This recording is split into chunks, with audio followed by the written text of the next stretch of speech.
நைட்டில் நம்ம தூங்குறதுக்கு முன்னாடி குடிக்கிறதுக்கு ஒரு தண்ணி ரெடி பண்ண போகிறேன். தூங்குறதுக்கு முன்னாடி நம்ம சாப்பிட்டுட்டு 2 மணி நேரம் அப்புறம் இந்த தண்ணியை குடிச்சிட்டு படுத்தா உடம்புக்கு ரொம்ப நல்லது. இந்த ஒரு கப்பு தண்ணி எடுத்து நான் இதில் ஆட் பண்ணிக்கிறேன். 1/4 ஸ்பூன் சீரகம் போடுறேன், 1/4 ஸ்பூனு வெந்தயம் போடுறேன், 1/4 ஸ்பூனு கருஞ்சீரகம் போடுறேன், நான் 1/4 ஸ்பூனு ஓமம் போடுறேன். நான் ஓமம் இதை போட்டு தண்ணி கொதிக்க வைப்போம். பாருங்க, தண்ணியில் இது நல்லா கொதி வருது. நான் சும்மா இந்த சைஸில் இஞ்சி எடுத்துக்கிறேன். இஞ்சி சீக்கிரம்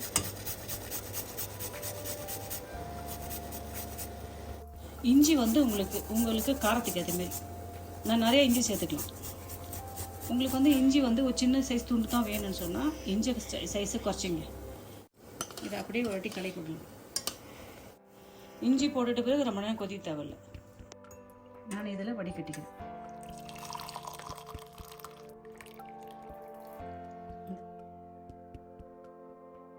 பொருளை 1/4 ஸ்பூன் எடுத்துக்கிட்டேன். நிறைய இல்லை, அவ்வளோதான் போதும். 1/2 ஸ்பூன் அளவுக்கு தேன் கலக்கிறேன். நீங்கள் தூங்க போகிறதுக்கு முன்னாடி குடிச்சிட்டு படுத்திங்கன்னா ரொம்ப உடம்புக்கு நல்லது. நம்ம சாப்பிட்டு 2 மணி நேரத்துக்கு பிறகு தூங்க போகிறதுக்கு ஒரு 1/2 மணி நேரத்துக்கு முன்னாடி உடம்பு வந்து ரொம்ப குண்டாக இருக்குது, உடம்பு இளைக்கணும்னு யாருன்னா விரும்பினீங்கன்னா இதை குடிச்சிட்டு படுத்திங்கன்னா தொடர்ந்து இதை 1 மாதம் இது போல் நீங்கள் குடிச்சு பார்த்தீங்கன்னா உங்களுக்கே தெரியும் வெயிட்டு அளவு குறையும். நம்ம என்ன பண்ணுறோம், ஜீரகம் ஆட் பண்ணிக்கிறோம், கருஞ்சீரகம் ஆட் பண்ணிக்கிறோம், வெந்தயம் ஆட் பண்ணிக்கிறோம், அப்புறம் ஓமம் ஆட் பண்ணிக்கிறோம். இது எல்லாமே நம்மளுக்கு வயிற்றில் இருக்கிற பிரச்சனைலாம் போயிடும். நம்மளுக்கு வந்து உடம்பு ஒல்லி ஆகும். நம்ம வயிற்றில் வந்து அந்த செமிக்கிற தன்மை நிறையா இருக்கும்.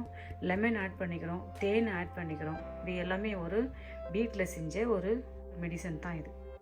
குழந்தைங்க இது சாப்பிட மாட்டாங்க தான். நம்ம கொஞ்சம் தேனை எக்ஸ்ட்ரா சேர்த்துட்டு கொஞ்சம் லெமனும் கொஞ்சம் தேனை எக்ஸ்ட்ரா சேர்த்துட்டா குடிப்பாங்க. இஞ்சியோடைய அளவு உங்கள் விருப்பப்படி. இந்த சைஸ் இஞ்சி இருந்துச்சுன்னா போதும். நான் இந்த சைஸுக்கெல்லாம் இஞ்சி சாப்பிடுவேன். இது இவ்வளோ தூரம் நான் காரம் சேர்த்துக்க மாட்டேன். இதில் பாதி கூட நீங்கள் எடுத்துங்க, அது உங்கள் விருப்பம்தான்.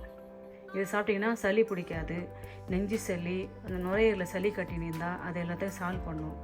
இதை தொடர்ந்து நம்ம 1 மாதம் குடித்தோம்னா நம்ம ஒல்லி ஆகிறதுக்கு வாய்ப்பு இருக்குது.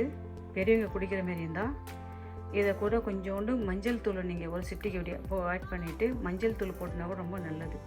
இது கூட ஒரே ஒரு 2-3 மிளகு தட்டி போட்டால் கூட நல்லது. நான் இன்றைக்கி மிளகு போடலை, மஞ்சள் தூள் போடலை.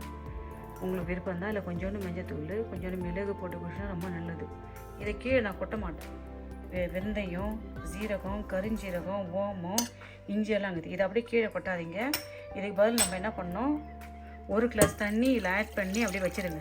காலையில் ஏந்திரிச்சு டீ காஃபிக்கு பதில் இந்த தண்ணியை குடித்தா ரொம்ப நல்லது. உடம்புக்கு வயிறு சம்மந்தப்பட்ட பிரச்சனை நீங்குது, குடல் சம்மந்தப்பட்ட பிரச்சனை நீங்குது, நெஞ்சில் கட்டியிருக்க சளி போகுது. அப்புறம் நம்மளுக்கு வந்து இந்த சுகர் அதிகமாக இருந்துச்சுன்னா ஓரளவுக்கு கண்ட்ரோல் வரும். உடனே இது வந்து சுகர் வந்து இது குறைக்க முடியாது. ஸ்டெப் பை ஸ்டெப்பாக கொஞ்சம் கண்ட்ரோலுக்கு வரும். ஏன்னா வெந்தயம்லாம் போட்டுக்கிறல்ல. இந்த கருஞ்சீரகம் உடம்பு வலிக்கு நல்லது. வெந்தயம் வந்து டயபெட்டிக்கு ரொம்ப நல்லது. கொஞ்சம் கொஞ்சமாக நம்மளுக்கு கொஞ்சம் உடம்புல கொஞ்சம் சதை கம்மியாகிறது நம்ம பார்க்கலாம். இப்படி வரல வச்சு பார்த்தா தெரியும். இந்த சூடு போதும். இப்போ நம்ம இதை கேட்டுட்டு டீக்கு பதில் இதை குடிச்சிட்டா டாய்லெட் போகிற ப்ராப்ளம் கூட கொஞ்சம் நல்லா போகாது. 1 வாரம் 10 நாளைக்கு நீங்கள் ட்ரை பண்ணி பாருங்கள். லெமன் எடுத்துக்கிறோம். லெமன் நிறைய கிடையாது பாருங்கள், அவ்வளோதான். தேன் எடுத்துட்டு அதுவும் உங்கள் டேஸ்ட்டு தான். 1/2 ஸ்பூன் போட போகிறீங்களா, 1 ஸ்பூன் போட்டு போகிறீங்களா, நல்லது. நீங்கள் உங்கள் விருப்பப்படி போடணும். தேன் ரொம்ப உடம்புக்கு ரொம்ப நல்லா போடணும். என்னங்க குடிச்சு பாருங்கள். நீங்கள் சாப்பிட்டு 2 மணி நேரம் ஆன பிறகு தான் இதை நைட்டில் குடிச்சிட்டு படுக்கணும். காலையில் ஏஞ்சி பல்லு விளக்கிட்டு டீ காஃபிக்கு பதில் இதை குடிக்கணும். ஆமாம், வயிறு நிறைய சாப்பிட்டு தண்ணி இதை குடித்தா எந்த ஒரு இதுவும் தெரியாது. உடம்பு வந்து எடை குறையிறதுக்கு இது நல்ல ஒரு வீட்டை செய்கிற ஒரு பானம். இது செஞ்சு பார்த்துட்டு உங்கள் கமெண்ட் எனக்கு சொல்லுங்கள். Bye, thank you.